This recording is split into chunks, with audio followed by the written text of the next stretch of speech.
ನಮಸ್ಕಾರ ಸ್ನೇಹಿತರೆ, ನಾನು ನಿಮ್ಮ ಗೆಳೆಯ ಚಂದ್ರಶೇಖರ್ ಮಾತಾಡ್ತಾ ಇರೋದು ಆನೆಕುದುರೆ ಪ್ರೇಮಿ. ನೋಡಿ ಸ್ನೇಹಿತರೆ, ಇವತ್ತು ನಮ್ಮ ಬುಲೆಟ್ ಗಾಡಿದು ಚೈನ್ಗೆ ಆಯಿಲ್ ಸ್ಪ್ರೇ ಮಾಡ್ತಾ ಇದ್ದೀನಿ. ಚೈನ್ಗೆ ಆಯಿಲ್ ಸ್ಪ್ರೇ ಮಾಡೋಕ್ಕೆ ಮುಂಚೆ ಫಸ್ಟ್ ಚೈನ್ನ ಕ್ಲೀನ್ ಮಾಡಬೇಕು. ನೋಡಿ, ನಾನು ಚೈನ್ ಕ್ಲೀನ್ ಮಾಡೋದನ್ನ ನೋಡ್ಕೊಳ್ಳಿ. ಆ ಚೈನ್ ಕ್ಲೀನ್ ಮಾಡಿ ಮತ್ತೆ ನಾನು ಸ್ಪ್ರೇ ಮಾಡಿದ್ಮೇಲೆ ನಿಮಗೆ ಯಾವ ಥರ ಮಾಡಿದೆ ಅಂತ ತಿಳಿಸಿ ನೋಡ್ಕೊಳ್ಳಿ ಸ್ನೇಹಿತರೆ.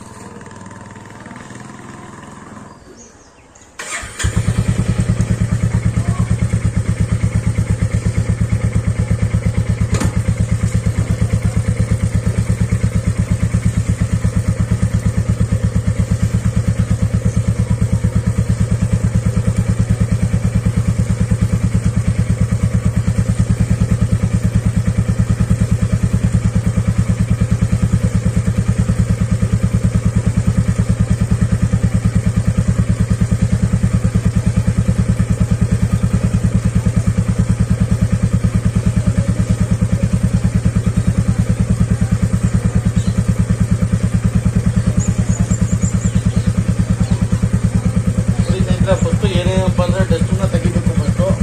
ಫಸ್ಟು ಡಸ್ಟು ಅಂದರೆ ಚೈನು ಸೆಂಟ್ರಲ್ಲಿ ಮತ್ತು ಚೈನ್ ಆ ಕಡೆ ಈ ಕಡೆ ಡಸ್ಟನ್ನ ಫಸ್ಟು ಕ್ಲೀನ್ ಮಾಡಬೇಕು. ಏನಪ್ಪ ಅಂತಂದರೆ ನೀವು ಈ ಥರ ಮಾಡೋಕ್ಕಿಂತ ಇನ್ನೊಂದು ಆಪ್ಷನ್ ಏನಪ್ಪ ಅಂತಂದರೆ ವಾಟರ್ ವಾಶ್ ಮಾಡಿಸಿ ಚೈನ್ನ ಕ್ಲೀನ್ ಮಾಡಿಸಿ ಆಮೇಲೆ ಸ್ಪ್ರೇ ಮಾಡಿದ್ರು ಒಳ್ಳೆಯದು. ಇನ್ ಕೇಸ್ ಏನಾದ್ರು ವಾಟರ್ ವಾಶ್ ಮಾಡ್ಸೋಕ್ಕಾಗಲ್ಲ ಅಂದರೆ ನೀವು ಈ ಒಂದು ಮೆಥಡನ್ನ ಯೂಸ್ ಮಾಡ್ಬೋದು. ಈಗ ನೋಡಿ, ನಾನು ಚೈನ್ ಸೆಂಟ್ರು ಮತ್ತು ಆ ಕಡೆ ಈ ಕಡೆ ನಾನು ಡಸ್ಟನ್ನ ಕ್ಲೀನ್ ಮಾಡ್ತಾ ಇದ್ದೀನಿ. ನೋಡಿ ಸ್ನೇಹಿತರೆ, ಡಸ್ಟು ಎಷ್ಟಿದೆ ಇದೆ, ಇದೆಲ್ಲ ಡಸ್ಟ್ ಬಿದ್ದಿದೆ. ಇವಾಗ ಇದು ಚೈನಲ್ಲಿ ಇರ್ತಕ್ಕಂಥ ಡಸ್ಟ್ ಇದು, ಓಕೆನಾ. ನೋಡಿ, ಇವಾಗ ಸೈಡ್ ಆಯಿತು, ಮತ್ತು ಸೆಂಟ್ರಲ್ ಆಯಿತು, ಮತ್ತು ಆ ಕಡೆ ಸೈಡಲ್ಲಿ ಆಯಿತು. ಮತ್ತು ಕ್ಲೀನ್ ಮಾಡಬೇಕಾದ್ರೆ ಭಾಳ ಹುಷಾರಾಗಿ ಮಾಡಿ. ಸ್ವಲ್ಪ ಕೈ ಏನಾದರೂ ಹಾಕ್ಬೋದು, ಯಾಕಂದರೆ ವೀಲ್ ತಿರ್ತಾ ಇರ್ತದಲ್ವ, ಅದರಿಂದ. ಮತ್ತೆ ಇದಾದಮೇಲೆ ಸ್ನೇಹಿತರೆ, ಚೈನ್ ಸೆಂಟ್ರಲ್ಲಿ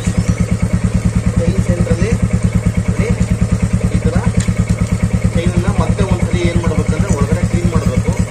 ಏನಪ್ಪ ಅಂತಂದರೆ ವಾಟರ್ ವಾಶ್ ಮಾಡ್ಸೋಕ್ಕಾಗಲಿಲ್ಲ ಅಂತಂದರೆ ಈ ರೀತಿ ಮಾಡ್ಬೋದು. ಇದು ನೋಡ್ಕೊಳ್ಳಿ, ಇವಾಗ ನಾನು ಚೈನ್ ಸೆಂಟ್ರಲ್ಲಿ ಮತ್ತು ಆ ಕಡೆ ಈ ಕಡೆ ಕ್ಲೀನ್ ಮಾಡಿದೆ, ಒಳಗಡೆ ಔಟ್ ಸೈಡ್ ಮಾಡಿದೆ, ಮತ್ತು ಇವಾಗ ಇನ್ ಸೈಡ್ ಮಾಡ್ತಾ ಇದ್ದೀನಿ. ಇವಾಗ ಒಂದು ಬಟನ್ನಲ್ಲಿ ನೀಟಾಗಿ ಡಸ್ಟ್ ಎಲ್ಲ ತೆಗೆದಿದ್ದೀನಿ ನಾನು. ಇವಾಗ ಏನು ಮಾಡಬೇಕು ಅಂದರೆ ಸ್ನೇಹಿತರೆ,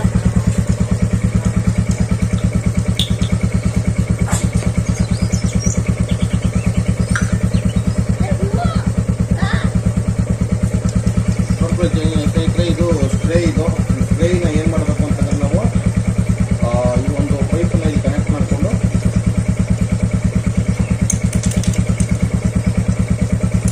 ಇವಾಗ ನಾನು ಸ್ಪ್ರೇ ಮಾಡ್ತೀನಿ. ಇವಾಗ ಏನಾ ನೋಡ್ಕೊಳ್ಳಿ.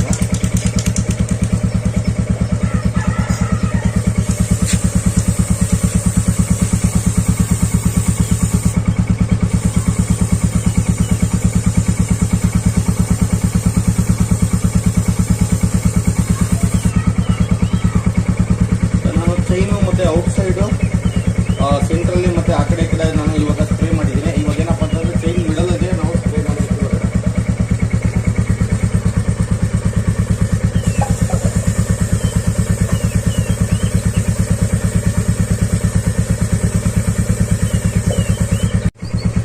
ನೋಡಿ ಸ್ನೇಹಿತರೆ, ಇವಾಗ ನಾವು ಚೈನ್ನ ಕ್ಲೀನ್ ಮಾಡಿ, ಆ ಚೈನಲ್ಲಿ ತುಂಬ ಡಸ್ಟ್ ಇತ್ತು, ಕ್ಲಾತಲ್ಲಿ ಚೈನನ್ನು ಔಟ್ ಸೈಡ್ ಮತ್ತು ಸೆಂಟ್ರ್ ಮತ್ತು ಆ ಕಡೆ ಈ ಕಡೆ ಮತ್ತು ಇನ್ ಸೈಡೆಲ್ಲ ಕ್ಲೀನ್ ಮಾಡಿ ಇವಾಗ ಏನಪ್ಪ ಅಂತಂದರೆ ಚೈನ್ಗೆ ಸ್ಪ್ರೇ ಮಾಡಿದ್ದೀನಿ. ಇವಾಗ ಆ ಚೈನ್ಗೆ ಸ್ಪ್ರೇ ಮಾಡಿ ಇವಾಗ ಚೈನ್ಗೆಲ್ಲ ಕಂಡೀಷನ್ ಆಗಿದೆ ಹೊರತದು. ಇವಾಗ ಏನು ಮಾಡಬೇಕು ಅಂತಂದರೆ ನೀವು ನಾನು ಇದನ್ನು ಕ್ಲೋಸ್ ಮಾಡಿ ಕ್ಯಾಪನ್ನು ಹಾಕಿರ್ತಾ ಇದ್ದೀನಿ. ಇವಾಗ ಬುಲೆಟಲ್ಲಿ ಏನಪ್ಪ ಅಂತಂದರೆ ಬುಲೆಟ್ ಗಾಡಿ ಇರ್ತಕ್ಕಂಥವ್ರು ಎವರಿ 600 to 700 ಕಿಲೋಮೀಟರ್ಸ್ಗೆ ಚೈನ್ ಸ್ಪ್ರೇ ಮಾಡಬೇಕು. ಚೈನ್ ಸ್ಪ್ರೇ ಮಾಡೋದ್ರಿಂದ ನಿಮಗೆ ಗಾಡಿ ಸ್ಮೂತ್ ಇರುತ್ತೆ, ಮತ್ತು ಗಾಡಿ ಸ್ವಲ್ಪ ಸ್ಪೀಡ್ ಆಗುತ್ತೆ. ಮತ್ತು ಇನ್ನೊಂದು ಏನಪ್ಪ ಅಂತಂದರೆ ಚೈನ್ ಹಾಳಾಗಲ್ಲ, ಮತ್ತು ಚೈನ್ ಕೂಡ ಕ್ಲೀನಾಗಿರ್ತದೆ. ಇಲ್ಲ ಅಂತಂದರೆ ನೀವು ಒಂದು 15,000 ಕಿಲೋಮೀಟರ್ 10 to 15,000 ಕಿಲೋಮೀಟರ್ಗೆ ನೀವು ಚೈನನ್ನು